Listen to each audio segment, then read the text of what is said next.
La ville de Lausanne entend maintenir une tradition populaire à laquelle est attachée en particulier les habitants de la cité, mais aussi de toute la ville de Lausanne. De nombreux visiteurs viennent et grimpent les nombreuses marches qui mènent à la tour.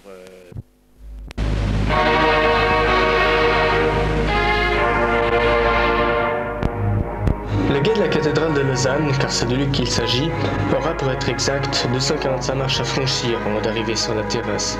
À l'époque, il était chargé d'avertir la police en cas d'incendie ou de faits anormaux. Il donnait l'heure afin de prouver à ses concitoyens qu'il était présent au poste, qu'il observait et qu'il ne dormait pas. Depuis la guerre de 39, sa tâche ne consiste plus qu'à donner l'heure afin de prouver que les traditions demeurent. Malgré ça, une fois là-haut, il y a une autre ambiance, un autre train de vie. Le guet est fier de parler de ses cloches. Elles ont été harmonisées avec les 4 de l'église de Saint-François et celle de l'église de Saint-Laurent. Ça a été fait en 1898 par maître Thibault, accordeur de cloches. Voici la Marie-Madeleine, 6600 kg. Elle va vous interpréter son La bémol.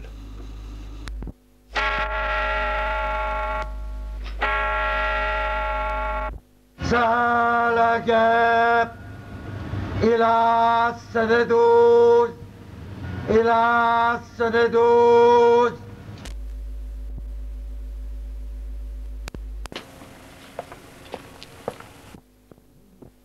Madame Veuve Mignon nous parle de son mari qui a été guet à plein temps dans les années 50.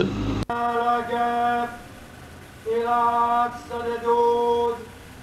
Hélas, c'est des 12. À l'époque, le guet travaillait à plein temps. Il commençait l'hiver, par exemple, à 8 h le soir par sonner la cloche de 8 h, le couvre-feu, jusqu'à celle de l'Angelus le matin, à 7 h. C'était ennuyeux pour la vie de famille, non? Ah oui, on n'avait pas de vie de famille. Quand il y en a un qui dormait, l'autre était réveillé. Ça avait un avantage, c'est qu'on servait qu'un lit. Voilà mon mari, Yves Robert et Daniel Delorme.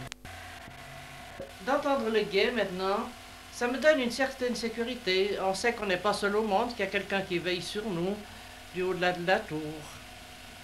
Que pensez-vous du guet de la cathédrale? La cathédrale sans le guet, c'est plus la cathédrale. Ça maintient les traditions. Au XXe siècle, à l'heure de la montre à quartz et du cristal liquide, c'est un espèce d'anachronisme étonnant qui nous remet un peu en question. Chacun fait ce qu'il veut, j'ai rien contre. Ça me rappelle de très bons souvenirs. C'était avant la guerre, dans les années 38-39.